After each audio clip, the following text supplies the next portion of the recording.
Muito bom dia, boa tarde, boa noite, no seu horário que você está começando a assistir mais um episódio da Inovata Podcast. E hoje um episódio muito especial.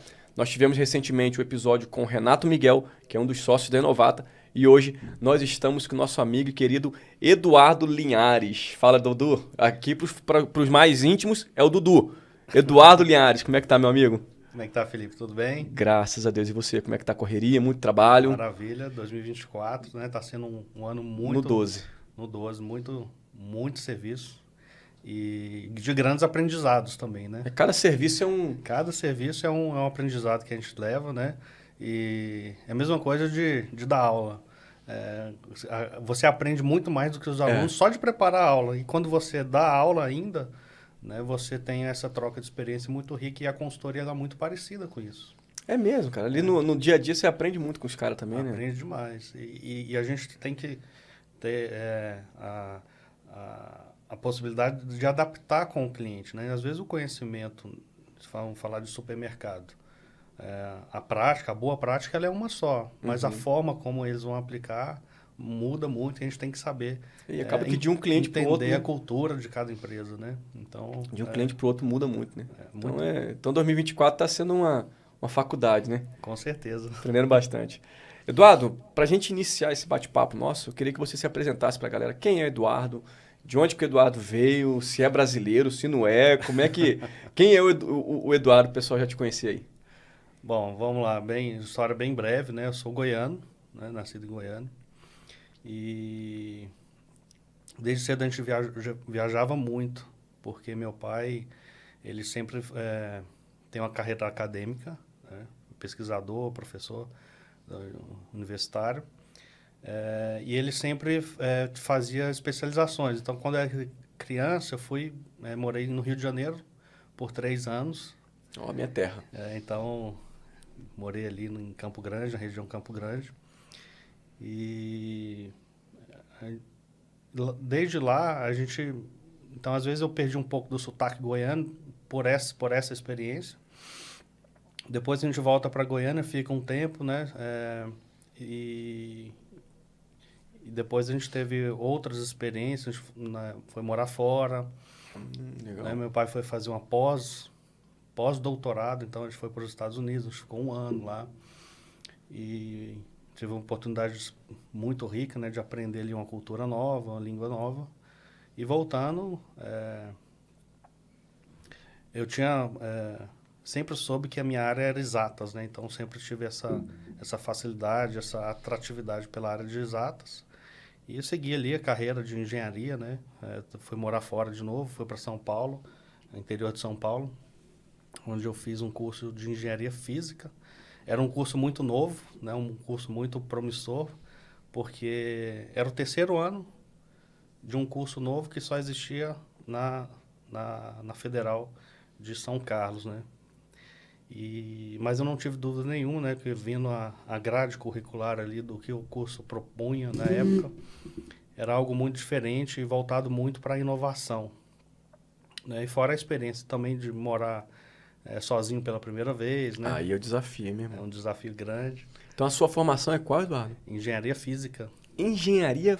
Cara, eu já ouvi falar em engenharia mecatrônica, engenharia civil, de alimentos. Agora, engenharia física. Qual que é a essência disso aí?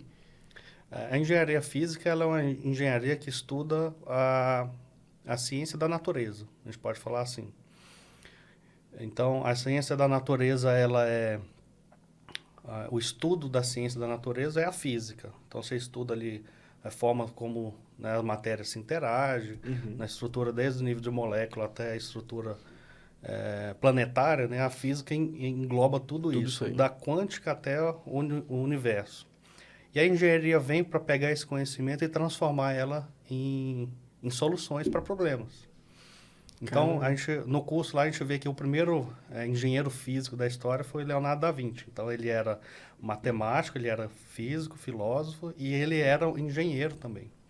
Porque ele construía máquina, né? Ele construía soluções que usava conhecimento da física para trazer para o mundo prático em aplicação. Então, na essência, a engenharia física é muito disso. E por que você foi para engenharia física? Tinha sei lá, uma vontade, um filme, um parente, alguma coisa que, quero fazer engenharia física?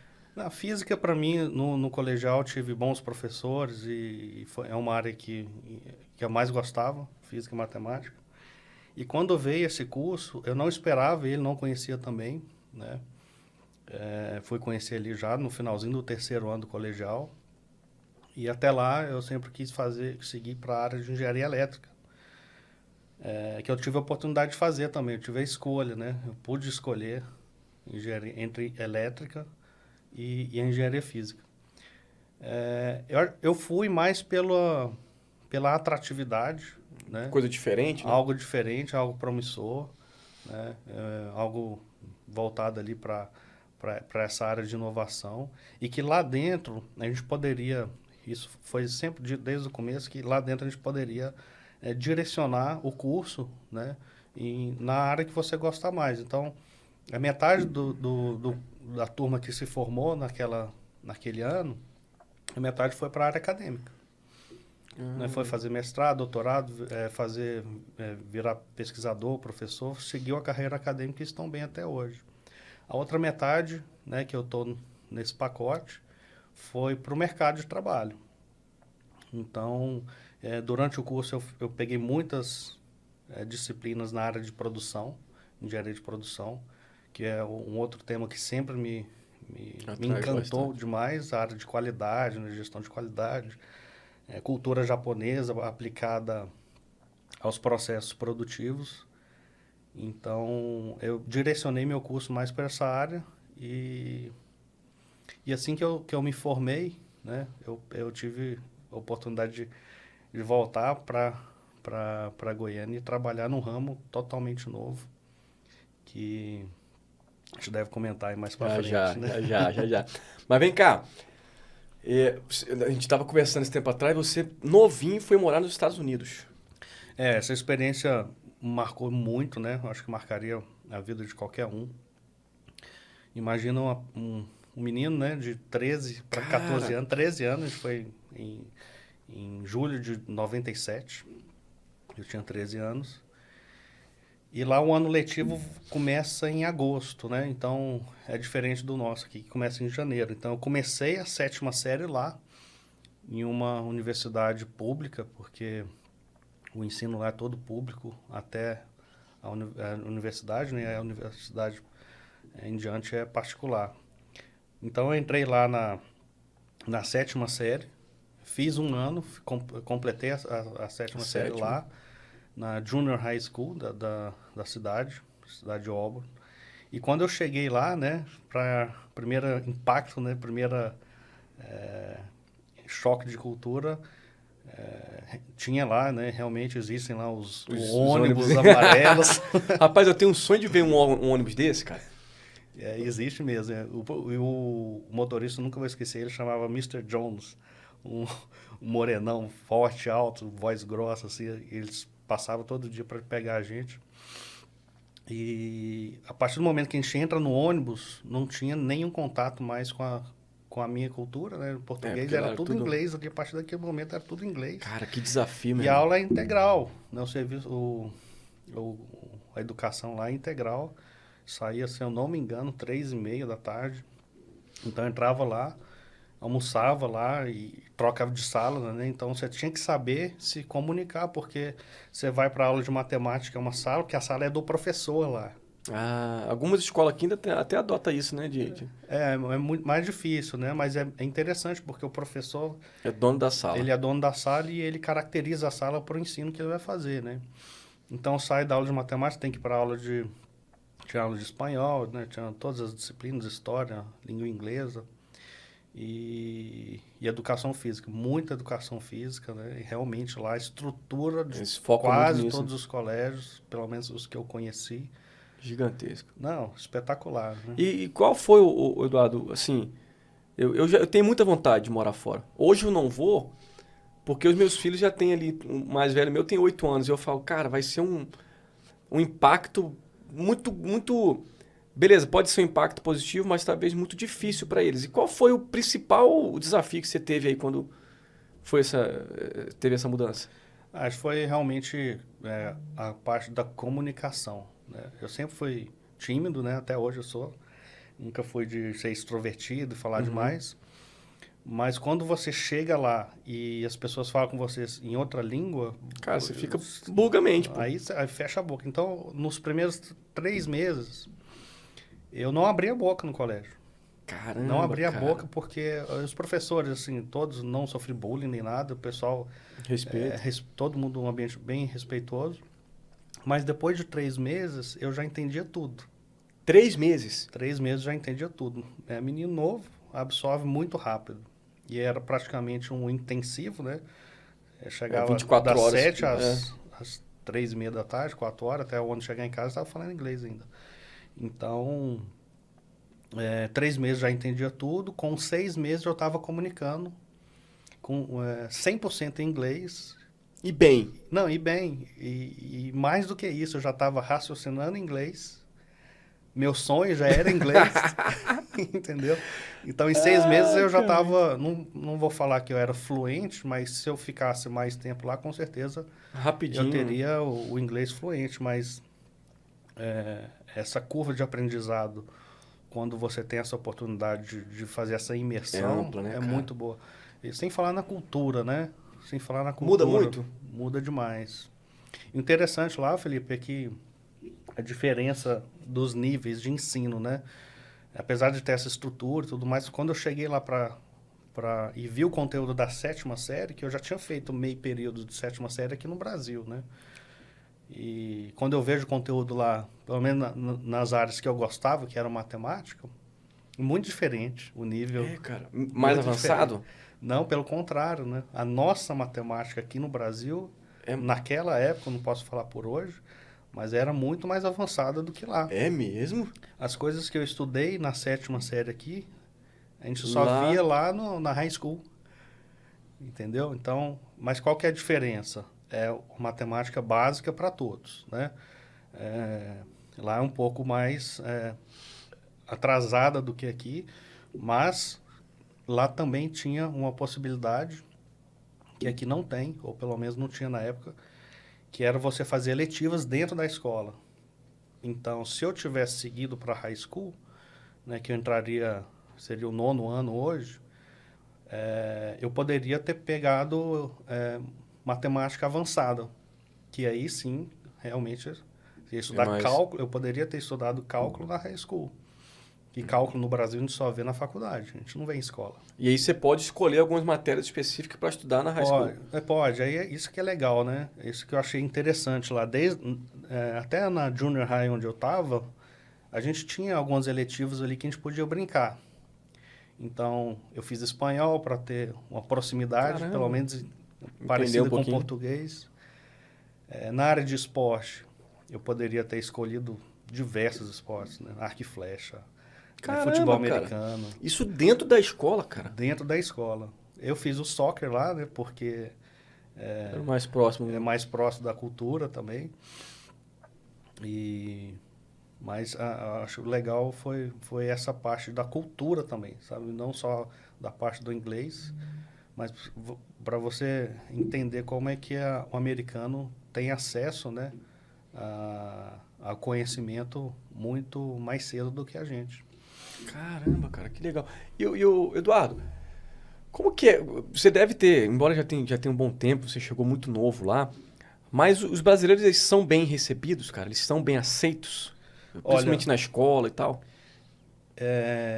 Nós fomos para uma cidade pequena e universitária.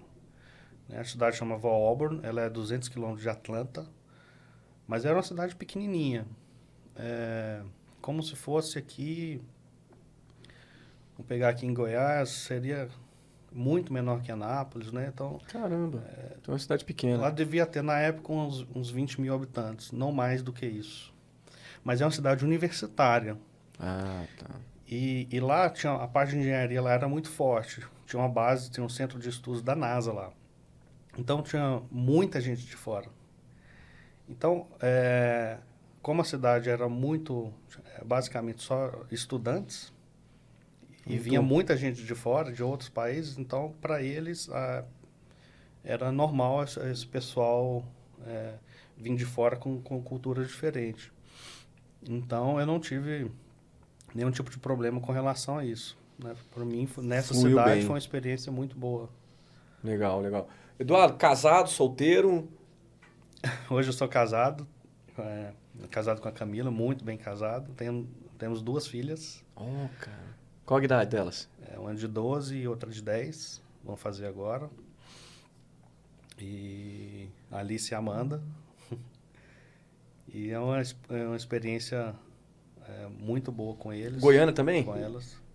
São todos goianos. Que massa, cara. Vocês se conheceram como, Eduardo? A gente se conheceu no colégio. Quando eu voltei, eu consegui... Eu voltei, então, no meio do ano, né, de 98, voltei em julho, e eu não conseguia entrar para a escola que eu estudava antes, escola de padre. Eles não aceitavam, eu ia perder um ano. Então, eu fui para o ensino municipal, que eles me aceitaram, entrar na metade da 8ª série. Fiz ali uma experiência muito boa também, fiz excelentes amizades lá dentro. Depois eu voltei para a escola de padre, né, que eu estudava antes, e lá eu sentava atrás da Camila. Hoje minha Já estava de olho ali. Já estava. Então a gente fez o colegial todos juntos, né? Primeiro, segundo, terceiro. A gente se separou do vestibular, né? A gente não namorou nessa época. Eu fui para São Carlos, ela ficou em Goiânia. Mas depois de 2 anos antes de se formar, a gente se reencontra pelo Orkut. Caramba, o Orkut fazendo história. A gente se reencontra pelo Orkut, começamos a namorar. Né? Os dois últimos anos de faculdade foi basicamente por MSN. MSN. ICQ? ICQ, não, mas ICQ na época eu não usava muito, eu usava mais o MSN por causa do vídeo, né? Então ele tinha a parte do vídeo muito boa. Aí comprei a webcam na época lá Pronto, e matar a saudade. ficava todo dia, tinha um horário marcado. Cara, que massa, velho. E vem cá, formou. E a sua vida profissional? Quando que ela começou a encaminhar, cara? Foi quando eu terminei o meu curso, né? No curso eu fiz algum estágio, eu fiz um estágio, iniciação científica também. Então eu vi que ali não era o que eu queria seguir carreira acadêmica, né? Fiz um estágio na parte de cerâmicas tecnológicas, muito interessante, e que usa para fazer componentes eletrônicos. Então, sim, legal. tinha uma empresa em São Carlos que era especializada em fazer cerâmica tecnológica e colocar isso no mercado. Mas eu vi que aquilo ali não era para mim, né? Então, quando eu me formei, eu voltei para Goiânia e me inscrevi na Cato na época. Não sei se existe hoje, deve ter ainda. Cato. É aquele negócio de currículos, né? De Tipo currículo. uma agência de empregos, essas É uma coisas. agência online. Entendi. Né? Coloquei meu currículo lá e na mesma semana fui chamado. Fui chamado para entrevista. Acho que não deu 2 dias, não foi do dia para o outro, foi muito rápido. E aí na entrevista eu fui aprovado, né? Entrei nessa área de logística, uma empresa de logística, uma distribuidora, JC Distribuição, que foi uma escola. Fiquei 14 anos lá, quase 14 anos, 13 anos e alguns meses. E lá eu pude aprender, colocar em prática todo o conhecimento que a gente via lá na faculdade, mas não via em dados reais, né? Essa parte de qualidade, gestão de qualidade, processo. E na área de logística, foi uma fisgada, né? Que deu... Achou. Contaminou. Foi uma área muito que eu gostei demais de trabalhar e até hoje a gente ainda atua muito forte nesse segmento. Mas foi uma grande escola, né? Antes de a gente falar da JC, eu fiquei sabendo que você trabalhou no IBGE. Trabalhei no IBGE, é verdade. Teve o período de transição ali entre a faculdade e a JC. Eu trabalhei no IBGE e a gente fez o último censo rural da última década. Né? Não sei se teve outro depois disso. mas ficou muito tempo sem fazer. Então, eu trabalhei nesse censo, eu peguei fazendas, a área rural região metropolitana de Goiânia inteira. Caramba. Tava na nossa alçada. Tinha que visitar todas as unidades e muitos dos proprietários, se morasse na cidade, a gente tinha que ir lá na casa e tinha que ir lá e fazer as entrevistas. Mas o IBGE ele tem alguma relação com a sua formação ou não? Foi uma oportunidade que surgiu? Não, foi uma oportunidade, mas o que eu achei interessante lá, o planejamento e a execução do planejamento que eles têm é muito, muito bem feito. É mesmo. Então, eles têm muita tecnologia embarcada. Naquela época, eu já fazia com Palm Top. Né? Isso foi que ano? Foi em 2007. Caramba, cara. Para aquela época era uma modernidade absurda. Palm Top, HPzão.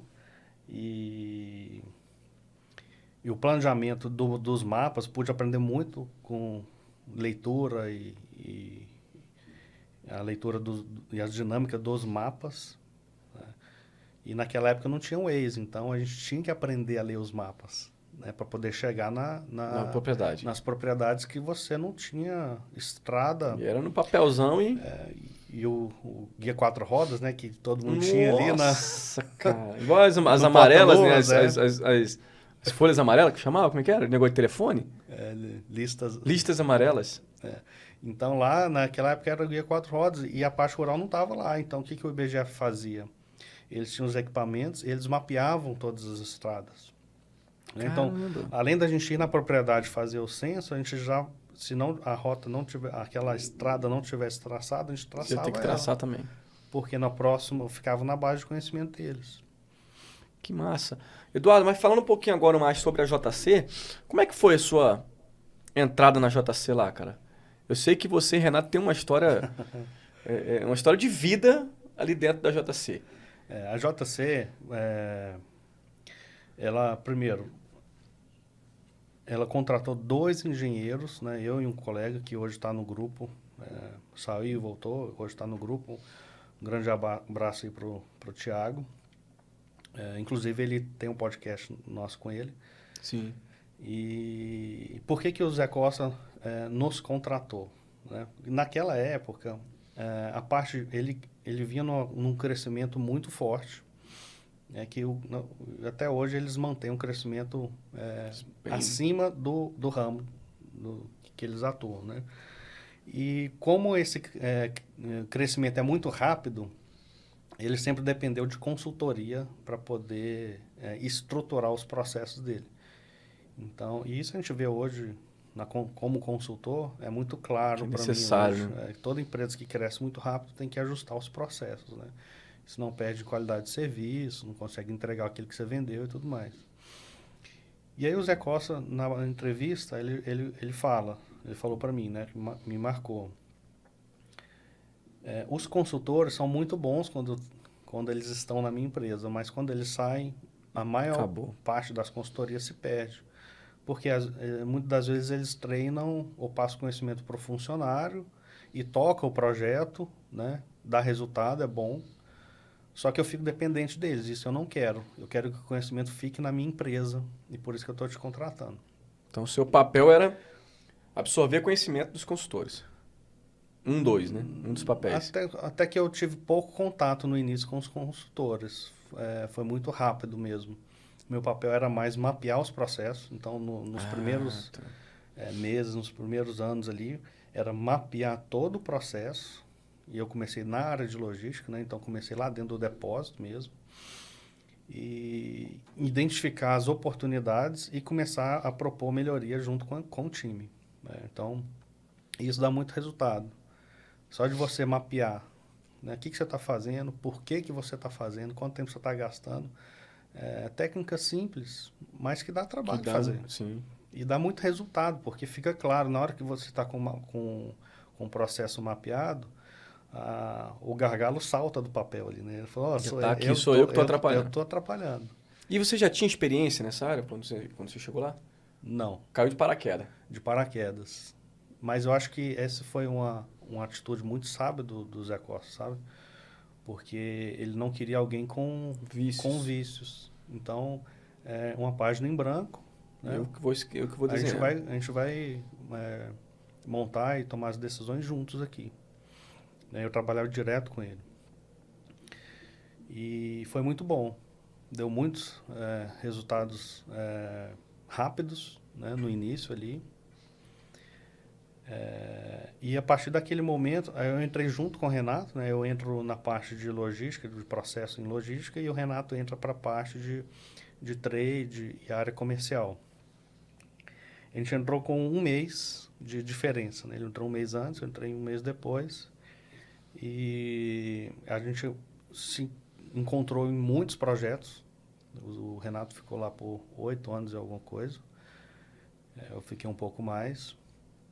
Mas quando a partir do momento que ele puxava a venda, aumentava a demanda, a operação tinha que vir atrás E quem fazia essa operação caminhar?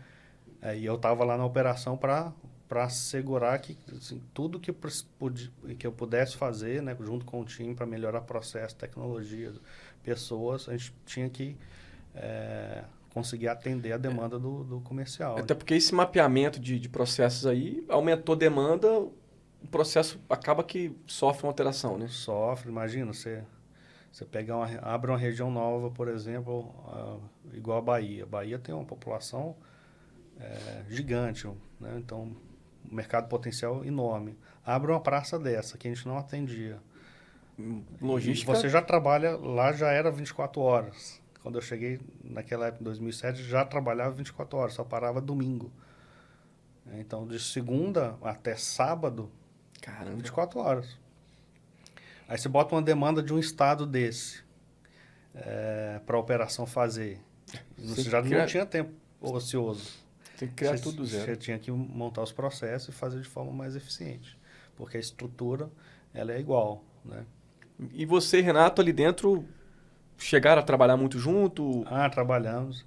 Depois de um bom tempo na logística, né, eu tive a oportunidade, aí sim, depois de um tempo, conheci eu tenho que falar do seu Germano Falkenburg, que foi um grande professor para mim de logística, em que na época a gente precisava automatizar uma parte do processo lá dentro, fazendo uma linha de flow rack, que no fundo é uma esteira automatizada ou semi-automatizada, em que o pedido ele anda nas caixas, cada caixa é um pedido, e aquele pedido anda na esteira e vai parando nas estações, e cada estação que ela para tem um separador lá que separa o produto daquele pedido. Caramba. E tinha que ser um pouco mais automatizado, porque se aquela caixa não tivesse o produto naquela estação, ela teria que passar reto. Então, tinha essa parte de automação, leitura de código de barra, integrado com braço mecânico. Caramba, cara. Então é uma operação gigantesca. É uma operação, para nós, na época, foi muito inovador. Para o mercado não, porque... Já tinha essa... Alguns segmentos, principalmente o pessoal de cosméticos, né, e de medicamentos, a automação ela já vem muito antes. Mas o nosso segmento lá de secos molhados era uma tecnologia inovadora. E aí o seu Germano fez esse projeto, né, o Zé Costa contratou ele porque ele tem essa expertise em automação de processos logísticos. E ali com ele eu aprendi demais, muito, porque... Ele é uma pessoa que está há 10 anos na nossa frente. Ele pensa lá na frente. Lá na frente. E você trabalhou direto com ele? E trabalhei direto com ele nesse projeto, né? Então foi muito bom. E depois fiz alguns outros projetos na área de logística, abertura de CD novo, né? Layoutização de depósito. E aí eu saio da logística, né? Um tempo depois, e o Zé Costa me pergunta, o que você quer seguir agora? Né? Você já fez um bom trabalho lá na logística, você pode continuar como executivo aqui e a gente vai para outros departamentos, ou você pode ir para a área de vendas, do mundo externo, que é algo que você não conhece. É novo para você. E pode complementar. O que você quer? Eu não pensei 2 vezes. É Eu mesmo? falei na hora para ele, eu quero a área de vendas. É mesmo, cara? Por quê, Eduardo? É porque para mim era O eu desafio. acho que foi a mesma decisão quando eu fui escolher a faculdade. Era algo novo para mim, eu não tinha experiência zero em vendas, né? Tinha que ter, ia ter que trabalhar muito a parte de comunicação, Sim. porque ali na logística era eu trabalhando, tinha uma equipe, Tinha claro equipe. que tem, assim, tem muita interação, mas é muito número, né? É muita Máquinas, muito notebook, projeto, notebook, e na área de venda não. é tete a tete. É tete a tete com o cliente e com o vendedor, né? Com RCA. Aí para um cara que falou agora há pouco que sempre foi mais tímido, o desafio estava aí. Tava aí. Então eu não tive dúvida que eu precisava daquilo para complementar, né, a parte da logística. Porque no fundo, vendas e logística é uma coisa só, Caminham né? juntos. Caminham junto. Então, o que um faz impacta no outro e vice-versa. Não tem como desvincular um com o outro.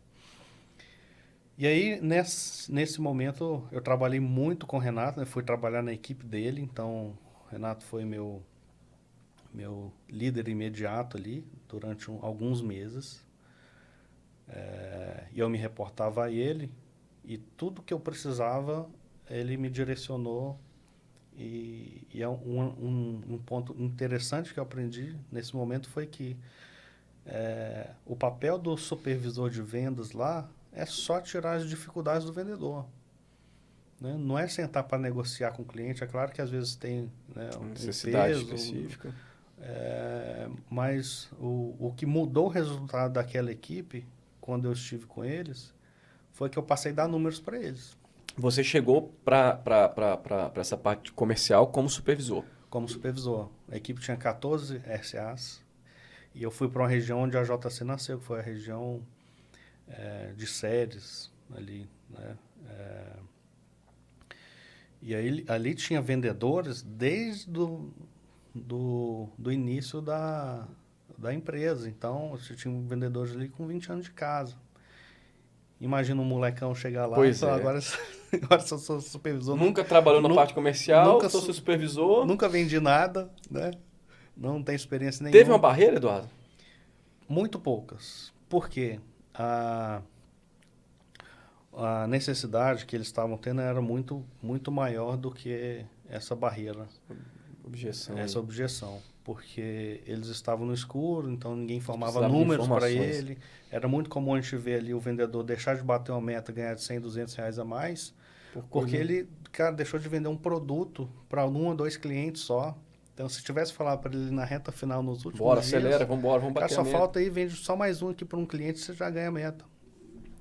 E aí, passando a dar essa informação diária, né, de meta e realizado, identificando, ó, o cliente na sua pasta aí está tantos dias sem comprar, toma cuidado, senão vai cair lá para venda interna, você perde ele, entendeu? E só fazendo isso, o pessoal começou a bater meta. Quando eu cheguei lá, essa equipe não batia meta fazia 12 meses. Caraca. Né, e eu saí de lá, todo mundo batendo meta. Todos os vendedores bateram meta. Graças a Deus comigo. É claro que não foi só eu, né? O time interno todo ajudou. Então, desde a parte processo geral, financeiro, né? Então, me ajudou, me explicou como é que funciona a concessão de crédito. O pessoal do jurídico, né? Todo o apoio para resolver questões de inadimplência. A parte de apoio a vendas também, né? Com todas as informações possíveis. Então, naquela época não tinha WhatsApp. Cara, que loucura. Como é que era a comunicação? Eu tinha que andar com... Era o Nextel. Lembra do Nextel? Lembro, mas nossa empresa, naquela época, ela não utilizava. Não sei se era alguma coisa relacionada a custo. A gente não usava lá não. Era telefone mesmo.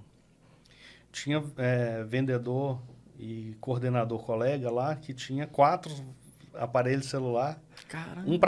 Um para cada chip, um para cada operadora, porque você está no interior, tem cidade que pega uma operadora ou outra e fica com esse malabarismo de chip. Malabarismo digital. O Eduardo, você comentou comigo em off que você fez parte de um processo de gamificação. Como é que foi essa parada aí? O processo de gamificação, para mim, eu nem conhecia essa palavra, esse termo, né? A gente foi perceber que era gamificação um tempo depois. Mas o que é? A gamificação tem alguns pilares aí. A gente usou ela para pontuar a atividade individual dentro do depósito, dentro do centro de distribuição.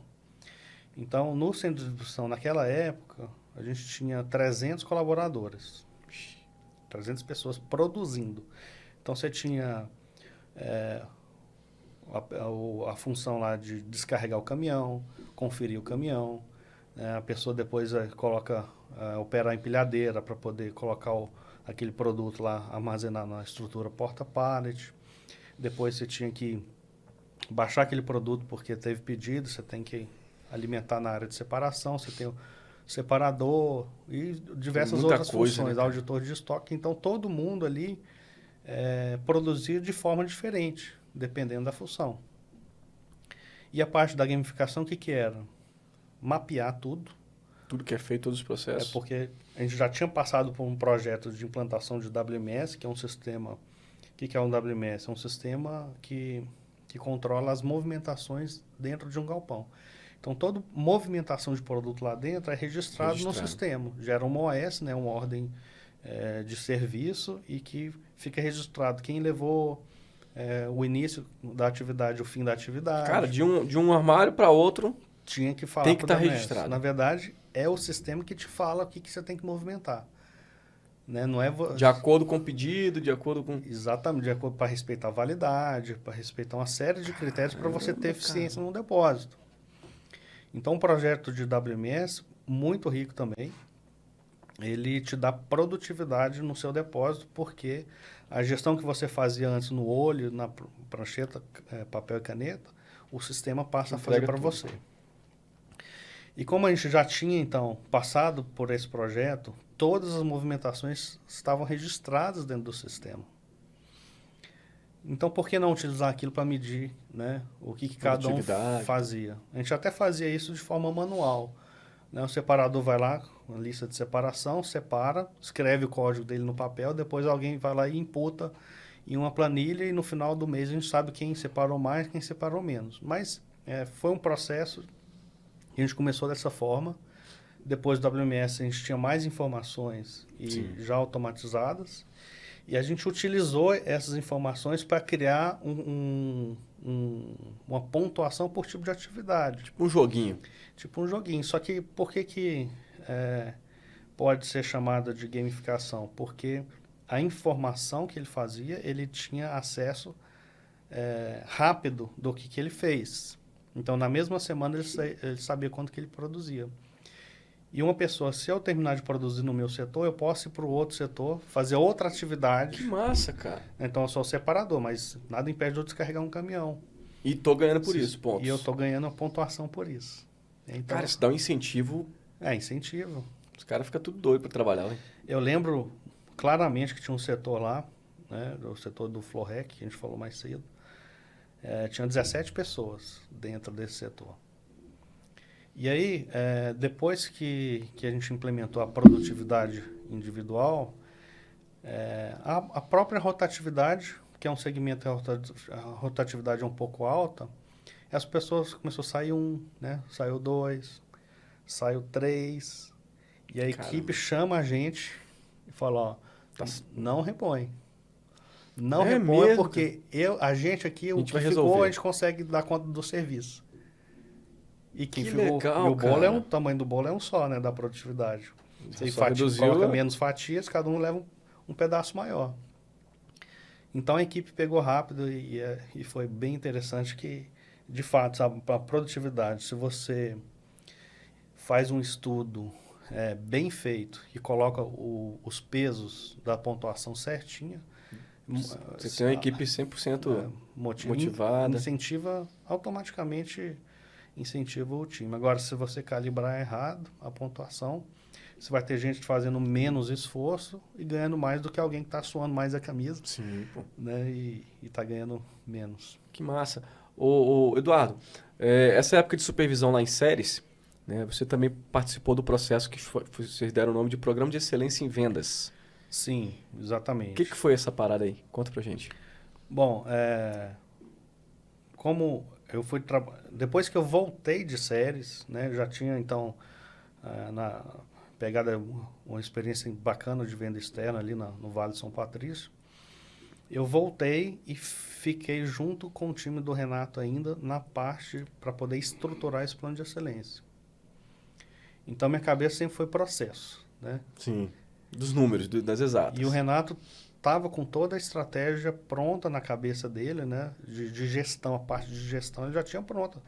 Que ele já fazia isso, de uma forma ou de outra ele já fazia, mas isso não estava em um documento Estruturado. estruturado. Então, foi onde a gente estruturou o plano de excelência de vendas. E o que é um plano de excelência de vendas? Né? Em um guia, você tem que ter tudo lá que um vendedor e um supervisor que entra na função precisa fazer. Então, da parte de gestão. Primeiro, vamos lá, na parte de contratação, Sim. um guia de contratação, de entrevista, né? O que você espera de um vendedor, o que você espera de um supervisor, o que você espera de um promotor. Depois, toda a regra de negócio interna, né? Qual que é a política de crédito e cobrança, né, da Caramba, cara. empresa. Parada Então, ampla pra caramba, cara. você não pode chegar lá num cliente, o clientão bonitão, né, tem 10 checkouts, ele não tá, cadastrei ele agora e já quero vender. Não, não pode ser assim. Aqui. Você tem que ter uma série De etapas de ali que você etapas tem ali que que a empresa tem que se cumprir. resguardar. Eu posso vender para esse cara, né, a prazo. Se for venda antecipada, beleza, deposita antes aqui, a gente entrega amanhã. Mas se for emitir um boleto, você tem que passar Saber por se um o cara. critério de crédito. E isso estava lá, porque o que acontece? Muitos novatos, né, os meus vendedores, viram supervisores. Só que eles não sabem da parte, os processos internos. Então, tinha muita demanda interna na empresa para tirar dúvida do pessoal novo que quer assumir a gestão, Tanto que é os que estão chamado chegando liderança. como quem tá. Em vez de ficar toda hora ficar lendo a Bíblia para o pessoal, fala, não, vamos fazer a Bíblia. Vamos Treinamentozinho. botar aqui, ó. Vamos Já botar tá aqui o aqui. processo, é esse, entendeu? E tá aqui a cartilha. Então, parabéns, você foi promovido, leia a Leia isso. cartilha. Isso vai muito de encontro ao que o Zé Carlos pediu pra você, né? O conhecimento chega, depois vai embora. E aí vocês agora têm um livro pro cara. Então, você foi promovido, Ah, é toma, verdade. É verdade. tá aqui. Não precisa de, vamos lá, vamos marcar um treinamento agora. O cara já tem ali um processo estabelecido para cada. Exatamente, para todos os setores internos, né? Então, teve impacto na TI, liberação de Palm Top, o pessoal vendia. Caramba. Então, muitos problemas para dentro da empresa se resolvia e para o pessoal de venda externa tinha a solução mais rápida. O processo ficou muito mais ágil, né? E além disso, né, a gente pegou um pouco da parte de medição de indicadores e performance e jogou para cá também, estabelecendo os indicadores, né? Então a gente fazia um farol lá que você via os principais metas de vendas e ali a gente tinha um ciclo de gestão, né?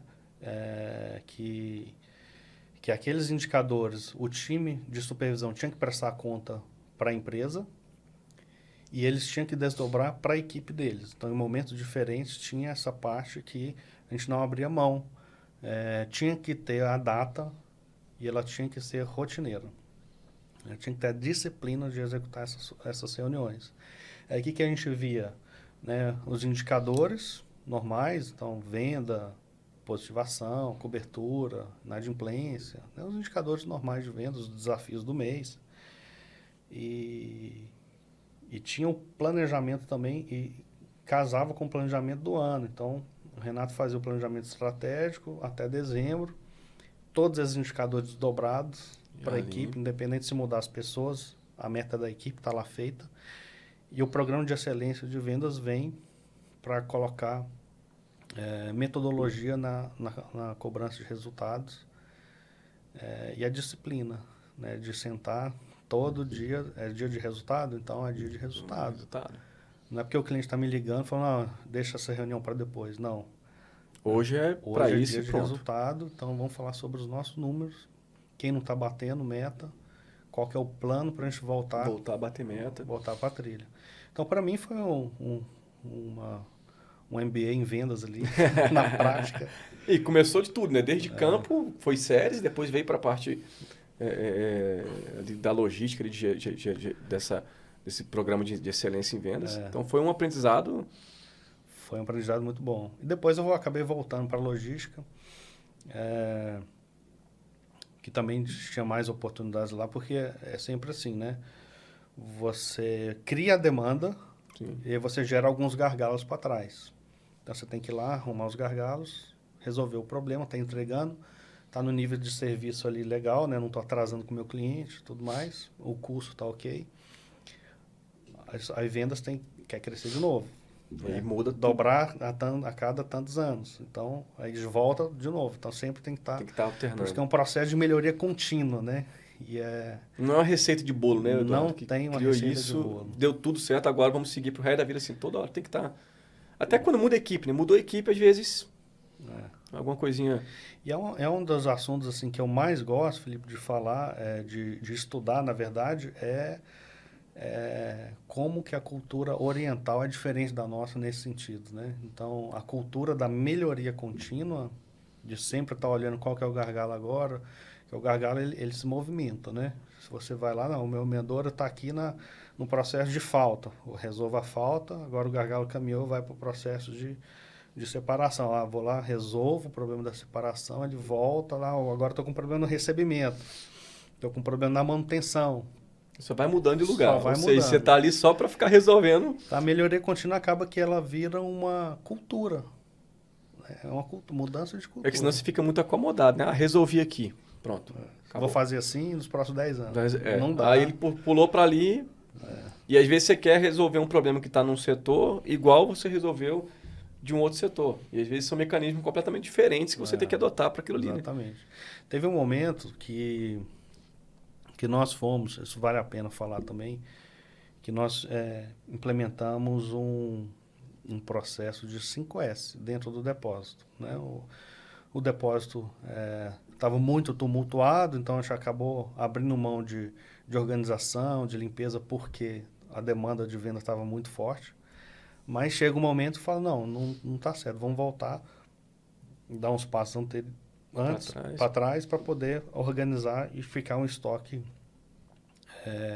redondinho, né? Bem... redondinho. Só que o que eu aprendi? Em um programa de 5S, a gente não é um programa de limpeza e organização como algumas pessoas pensam. Né? É um programa de melhoria contínua. Então, organização e limpeza é um pano de fundo para um programa de 5S. Por quê? A partir do momento que você define o que vai ficar em cada lugar e por quê, e a quantidade sem excesso, só aquilo que você precisa, você começa a criar padrões. E você começa a criar auditorias para ver se o padrão que a gente combinou está sendo cumprido ao longo do tempo.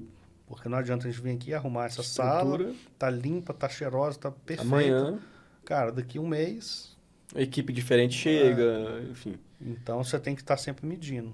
E a partir do momento que você vai implantando esses pequenos processos, você vai avançando. Aí você começa avançando nos processos, até chegar nos processos-chave da empresa, que a gente entrou com um programa de 5S, mas, na verdade, você está implementando uma cultura forte de melhoria contínua lá dentro. E que você fala sobre a questão de cultura, Eduardo, e às vezes a gente pensa, essa cultura de melhoria contínua, às vezes é só para diretores, para executivos. Cara, mas é uma parada que é de todo mundo, cara. Ela tem que começar de cima para baixo. Sim, mas ela permeia toda a organização. E você leva isso para casa. Exatamente, para a vida, né, cara? Você leva para a vida. Que legal. Ô, Eduardo, e aí, o nome do podcast já fala, a Inovata Podcast. A Inovata ela é uma empresa mais direcionada para o varejo. Né? Até então, a JC é um centro de distribuição. Como que o Eduardo, desculpa, migrou para o varejo? Como é que foi essa transição aí, cara? Assim, a JC ela ainda é, né, uma das maiores empresas de distribuição do Brasil. E lá dentro eu tinha muito contato com o varejo. né? Principalmente na área de venda externa, né? Que eu tive contato direto com o dono do supermercado e tudo mais. Eu tive que aprender um pouco da operação do supermercado para poder ajudar os Ajudar o clientes, cara. né? Então, ajudar o processo de recebimento. Cara, você está atrasando para receber o meu produto. Como é que está o seu processo de recebimento? Aí você entrava um pouquinho para dentro, não tinha agendamento, não tratava o XML de forma antecipada. Então, algum pouco do processo do varejo a gente tinha que conhecer. Nos últimos anos, lá no grupo, eu tive a oportunidade de mudar de área de novo, que eu fui para a área do varejo. Então, nasceu ali uma bandeira de varejo dentro do grupo, né? E eu comecei a trabalhar nesse projeto junto com a equipe lá desde o início do projeto. Então, Mais um desafio. mais um desafio. Então, conhecer tudo de novo do processo do varejo, mapear todos os processos, né? Eu fiz parte desse mapeamento.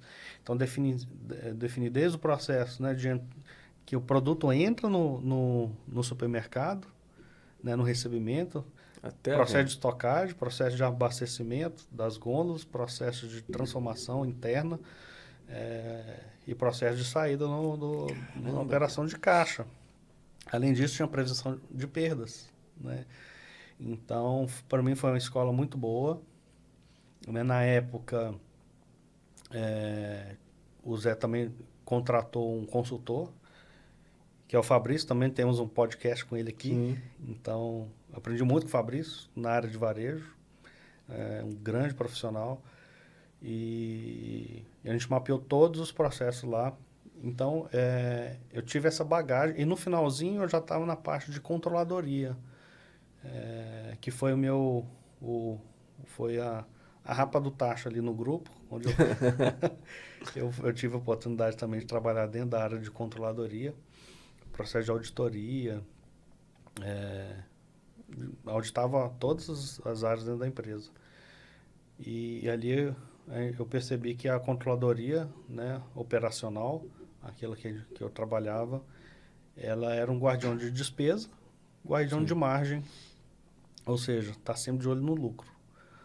O que pudesse ser feito para diminuir despesa ou aumentar a margem, a gente tinha que entrar e enxergar as oportunidades. Então, para mim, foi um prato cheio, de novo, para aprendizado. Cara, Né? então o grupo JC, só do que você me falou aí, literalmente, quando vocês falam assim, foi uma faculdade, cara, foi uma faculdade, porque você mesmo fez parte de vários departamentos lá dentro que hoje você tem uma bagagem extraordinária para desenvolver com os clientes de consultoria de vocês. Tem muito a aprender ainda. Tem Tá? muito. Tem muito É o que você falou, é um constante.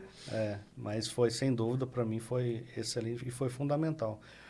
Quando o Renato sai da empresa, ele sai para um projeto PJ.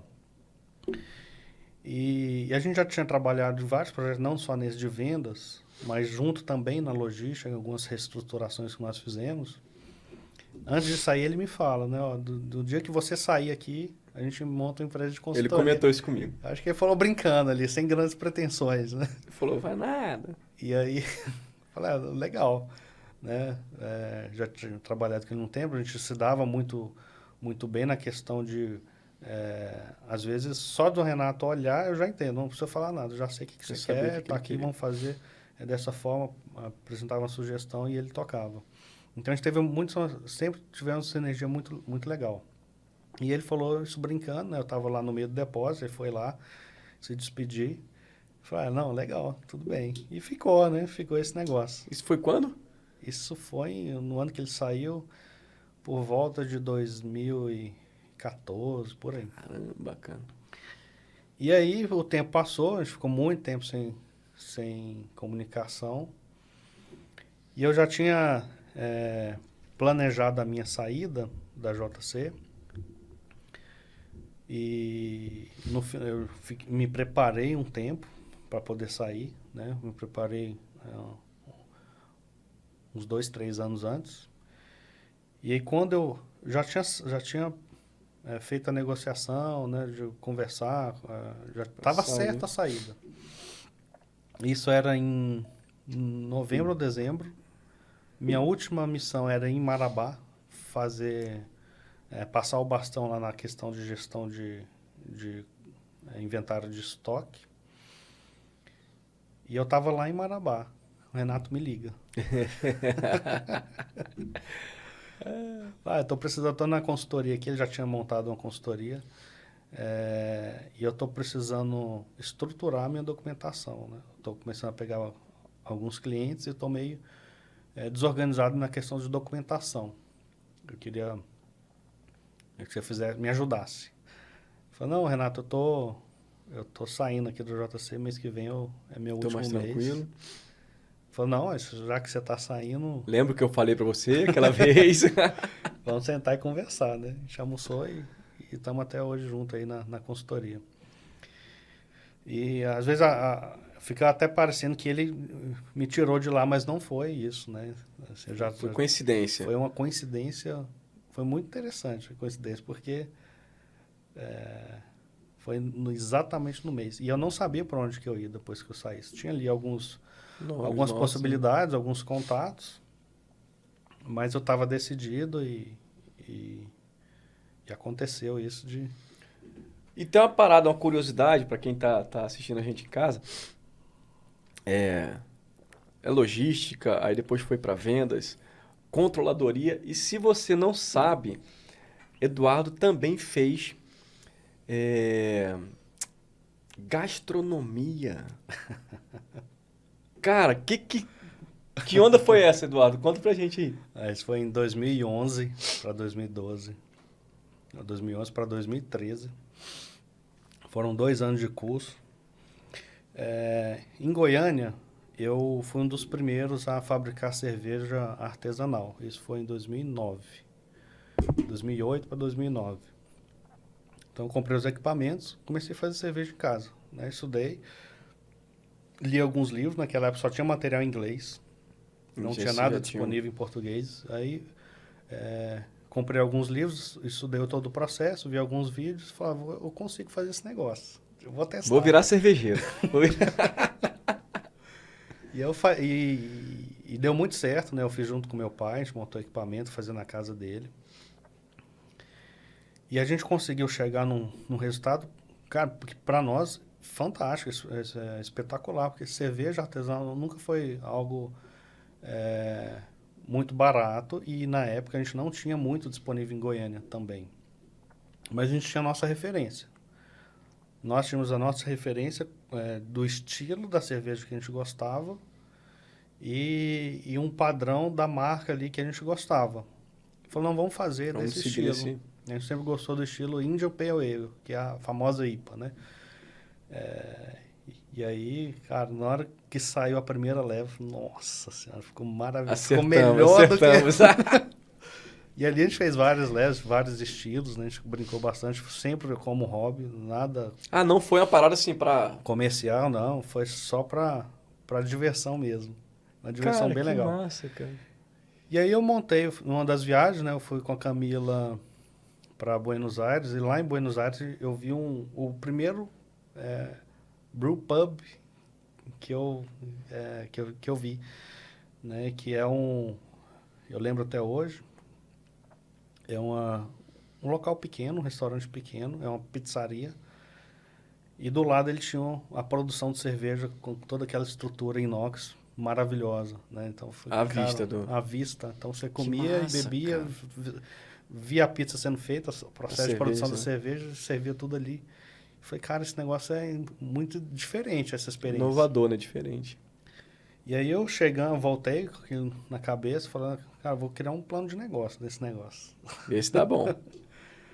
Fiz o plano de negócio, né? Em uma das viagens com o Zé Costa, eu mostrei para o Zé Costa, eu acho que ele nem lembra disso. Ele olhou o plano de negócio e falou, interessante.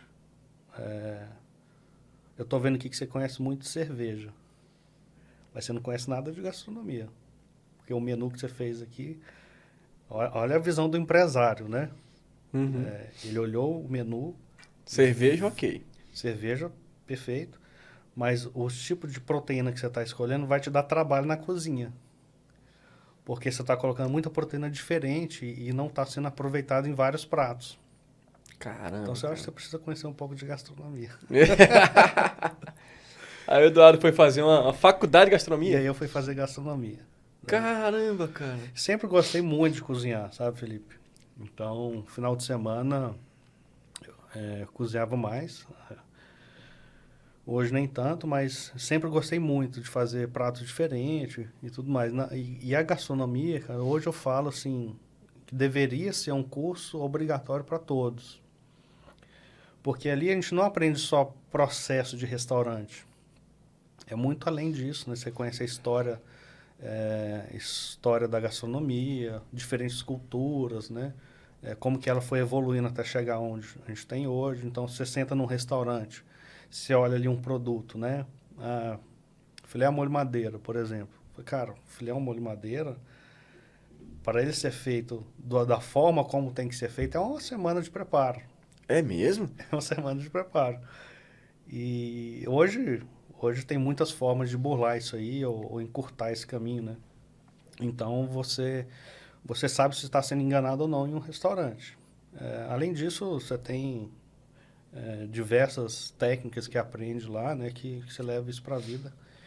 E foi uma experiência muito boa. Recomendo para todos aí. Cara, eu vou embarcar nessa parada aí. Que eu mal sei fazer o arrozinho com um bife ali. Eduardo, você chegou a fazer alguns MBA também, né, cara? Eu fiquei na JC, foi um negócio que me pegou mesmo, sabe? Assim, eu gostava tanto daquilo ali que eu me dediquei muito no início, mas muito assim de entrar no horário combinado e não ter hora de sair, trabalhar final de semana, feriado e Full tudo time. mais, full time. E eu fiquei 10 anos sem estudar. Né? Teve a gastronomia no meio, mas não estudei Dentro do seu nicho ali. da minha profissão. E aí passou um tempo, falei, cara, eu preciso voltar. Se eu voltasse para o mercado hoje, como é que eu estaria? Preciso me reciclar. Eu preciso me reciclar. E aí foi mais no finalzinho que eu já tinha decidido, falando, vou voltar para o mercado.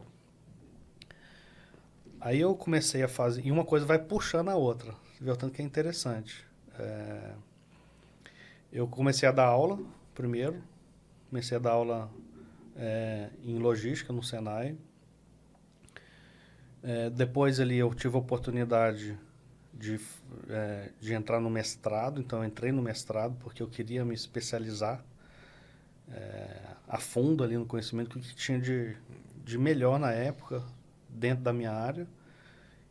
Entrei no mestrado com a pegada de inteligência artificial em 2017 para 2018. O que eu tenho de inteligência artificial para resolver o problema aqui na logística? 2017. E já era muito evidente? Não era muito, era muito... O povo nem dava muita moral. Era muita fumaça, né? Caramba. E aí, lá eu conheci um colega que estava fazendo um MBA em inteligência artificial e ia casar demais com o mestrado, porque no mestrado, diferente de um MBA ou de uma graduação, a graduação você recebe o material pronto do professor. Então é ele que tem que ter o trabalho de montar o material e te entregar, e você tem que estudar e fazer a prova. No mestrado é o contrário. Você define a linha de pesquisa. Fala, você quer IA para resolver logística? Tá bom. É isso. Melhora o tema, aprofunda, define o escopo do tema e corre atrás do conhecimento, bichão, porque é você que tem que correr atrás. Caramba, cara. Aí tem que aprender na marra mesmo. Tive que aprender a programar em IA, entendeu? E aí, como eu não conhecia, não trabalhava com isso, o MBA casou demais, porque no MBA eu fiz junto com o mestrado e ele dava ali solução na prática, era mão na massa ali com os professores, que foi no Senai também, excelentes professores, um excelente MBA para quem gosta da área. E eu consegui conciliar os dois e um ajudou o outro. Né? Cara, que massa, velho. E o que você fala aí, Eduardo, sobre a inteligência artificial hoje, principalmente nessa parte de logística? Já é uma realidade? Já é uma realidade, Felipe. Hoje não tem como fugir escapar. disso. Não tem como, porque ela está na roteirização. Então, a definição da rota de entrega, né, a sequência de entrega, isso já faz tempo que está com IA. A parte de gamificação pode ir quase toda para IA, entendeu?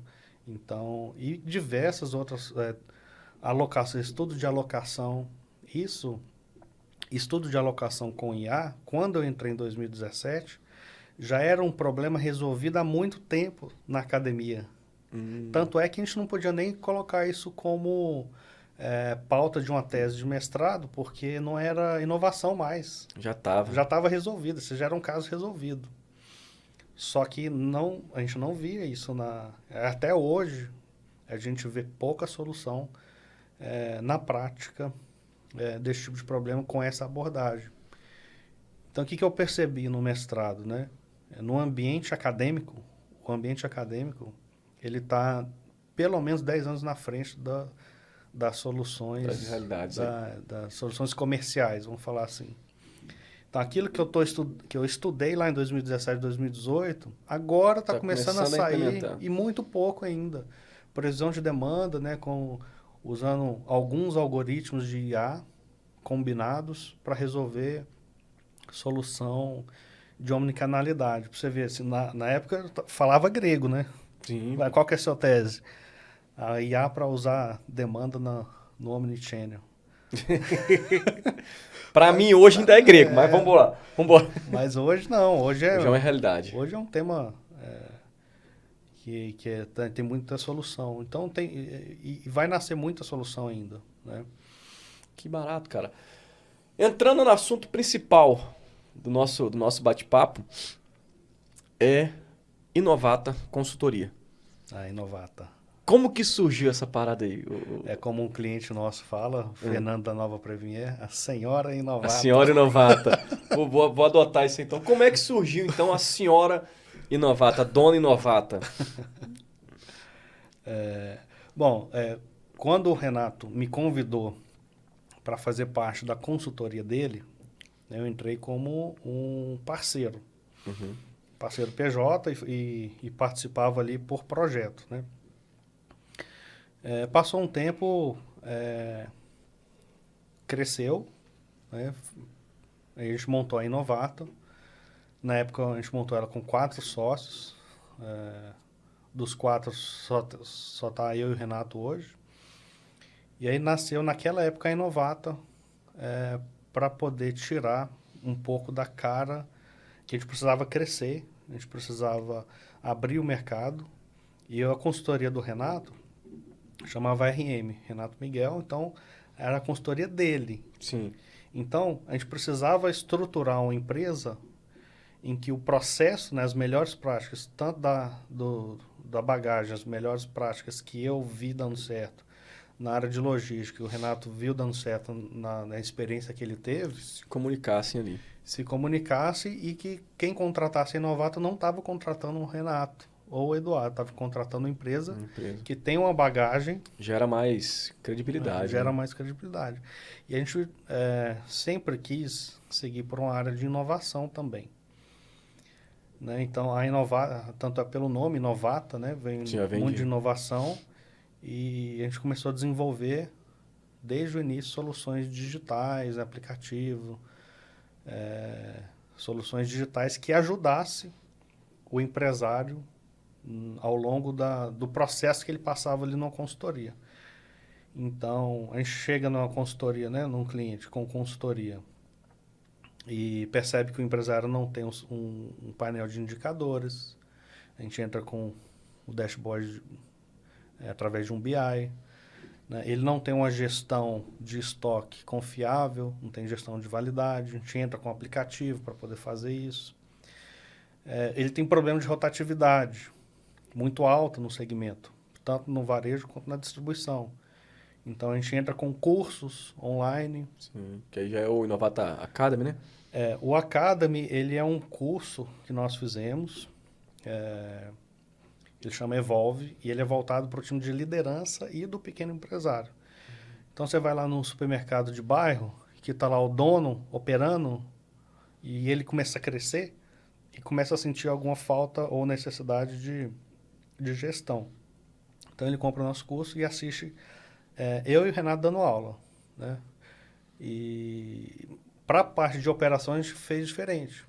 Nós fizemos um curso todo digital também, em que ele segue uma jornada do varejo, que a gente chama, e da distribuição, que ele entra e começa a ver vários processos, várias atividades através de desenho animado. Que massa, cara. Desenho animado com bem interativo, 5, então. 6 minutos no máximo. Então, você entrou como repositor, tá, então, antes de repor, você tem que conhecer depósito, organização de depósito, porque para repor você tem que ir lá pegar o produto. Mas você não pode deixar bagunçado lá. Não pode deixar bagunçado, você tem que respeitar a validade. Se sobrar o produto, é dessa forma que você tem que retornar para o estoque.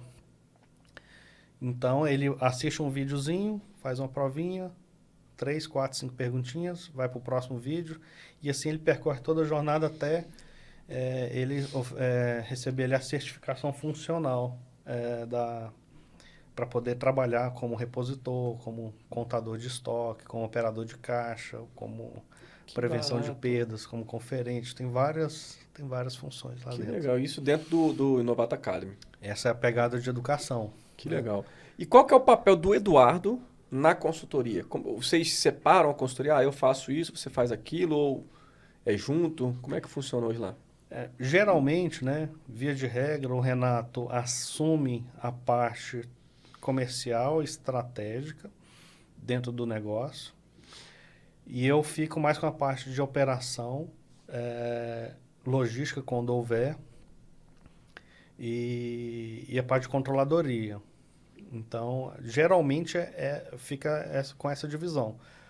Mas nada impede de eu ir lá no comercial também, implementar um processo. Né? Nada impede do Renato ir lá na operação também, implementar um processo. Então, até porque os dois já estão com uma... E é até bom que isso aconteça, porque a gente reveza um pouco e acaba aprendendo também o todo, né? Legal. Ô Eduardo, hoje vocês têm... Eu até comentei com o Renato, brinquei com ele, eu vi esse dia para trás um stories de vocês com uma lista de clientes. Cara, é muita gente. E com certeza, a gente já falou sobre isso aqui, cada cliente é um processo diferente, talvez, beleza, às vezes a base é a mesma, só que a forma como vocês vão atuar dentro daquele cliente altera um pouquinho. Cada um tem a sua necessidade, a sua dor. Como que vocês têm visto isso no mercado do varejo? Qual que é a dor que mais tem feito com que a galera procure uma consultoria? A dor mais forte? Mais forte. É não dar resultado. Então, o resultado geral mesmo. Tá? Eu estou faturando mais, mas eu não estou vendo o dinheiro na minha conta. Aí o dono procura consultoria. Mas quando você entra para dentro, não é que não está sobrando dinheiro. Às vezes pode estar no estoque. Investindo errado. Colocou o dinheiro no local que ele ainda não vendeu, não girou, você ainda não recebeu, mas ele está lá, você está crescendo. E acontece, né? Já aconteceu algumas situações, pô, eu dobrei de tamanho e não estou vendo dinheiro na conta. Mas dobrou de tamanho. Não, mas você dobrou de tamanho, mas você triplicou seu estoque, né? É que está aqui seu dinheiro, entendeu? Então, está aqui no contas a receber, você estendeu o prazo de recebimento. O dinheiro está lá, você vai receber. E tudo isso aí vocês entram e fazem essa assessoria com o camarada? A gente faz um diagnóstico inicial para ver onde que está a dor, né? Às vezes pode não ser nada disso, pode ser operação, pode ser caso de desvio, acontece também. Então, o interessante é que todo projeto, é igual você falou, a gente segue a mesma cartilha. Só que ele é individual para cada... Só que a implementação dela é 100% diferente. 100% diferente. Você tem que ir na velocidade do cliente. Quadro de funcionário, tamanho estrutural, né? Faturamento. É o jeito que ele quer lidar com algumas situações. Até a cultura, né? Você falou cultura, como que o cara lida. Cara, que interessante. E pra gente encerrar o nosso episódio, já tá chegando no final, já mais de 1h30 de episódio. 1h30. Já. Eu tenho em mãos aqui, galera, um recém-nascido, né? Vamos ver se a câmera vai pegar aqui. Logística Eficiente. É um recém-livro do Eduardo Linhares. Agora, maravilha. Você agora é escritor também. É um guia prático em busca da excelência operacional. Como que surgiu isso aqui, Eduardo? Conta pra gente um pouquinho. Bom, esse livro nasceu por uma provocação, né? Chega o Renato num dia lá no escritório e fala, vou escrever um livro.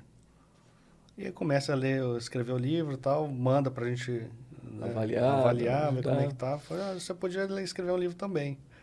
E aí fica aquela Pulguinha entrar na orelha, né? Será? Quer saber? Vou escrever também. E aí foi um ano de escrita. Caramba, cara.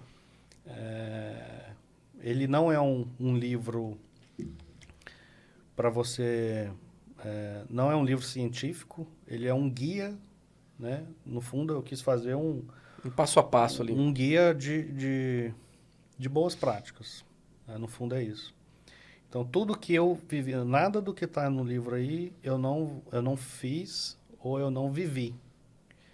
Então, eu só coloquei experiência que eu vi que dá resultado, entendeu? Boas práticas, alguns processos, forma de fazer, indicadores que são importantes, né? Como que faz a gestão em cada etapa do processo, né? Tive que estudar um pouco, mas muito do conhecimento que está aí foi revisão de...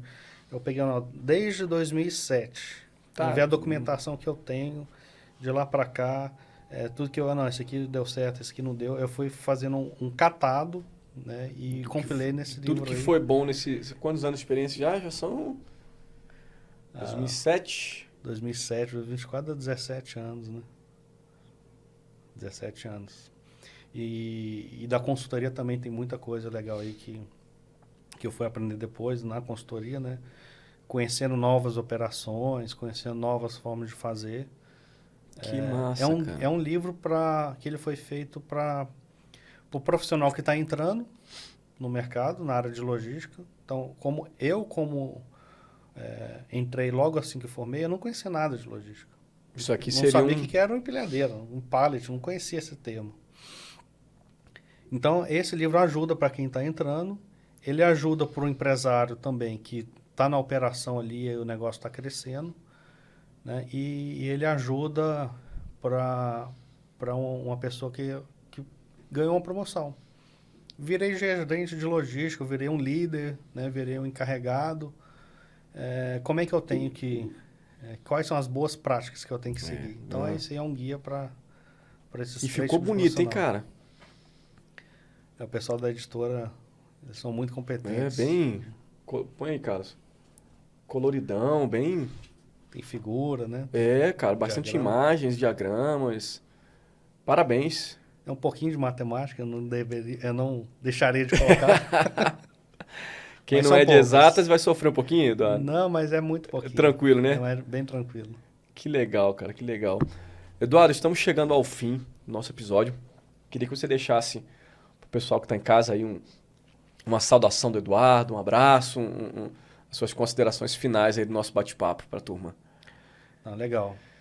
Para quem é da área de logística ou pretende entrar, ou que já está lá dentro, logística é uma área muito interessante, tem espaço para todos, tá? Mas tem que buscar o conhecimento, né? E tem que sair da zona de conforto mesmo, porque você tem que aprender cada vez mais experiência de outras áreas do conhecimento. Então, na logística tem muita conta, muito número, mas tem muita relação com pessoas também. E às vezes, muitas das vezes, a relação com as pessoas é até mais importante do que você conhecer processo, conhecer números e tudo mais. Então, fica essa dica aí, né, para quem é da área. Se interessar, compre o livro, está disponível. Onde que a pessoa encontra esse livro aí, Eduardo? Hoje está disponível na internet, né, nas principais livrarias aí que você colocar. Vai sair o livro, tá no Brasil todo. Tá? Logística eficiente. Legal, põe de novo aí, caso o pessoal vê a capa, para não errar na compra. Procura aí, adquire, que com certeza aqui é muito conhecimento. É um livro muito... Eu acho que deve ser muito fácil de ler, hein, Eduardo? Foi feito para ser fácil. Por isso que demora. Cara. Por isso que demora a fazer. Sabe? Fosse para só colocar aí do jeito que a gente entende, é mais rápido. Mas aqui vocês otimizaram para quem está iniciando e tal, né? Exatamente.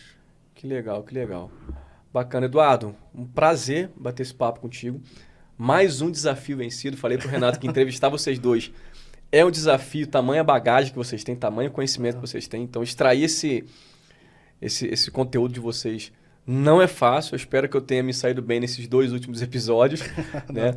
É um prazer muito grande falar contigo. Eu aprendo, como a gente falou agora há pouco, enquanto vocês dão aula, enquanto vocês atendem os clientes, vocês estão aprendendo. Enquanto eu estou aqui entrevistando vocês, batendo papo, eu estou aprendendo muito. Né? E conhecer a história de sucesso que vocês têm é até uma motivação, tanto para mim como para quem está em casa, para seguir, né, os sonhos, seguir conhecimento, buscar mais conhecimento, que eu acho que é a chave para...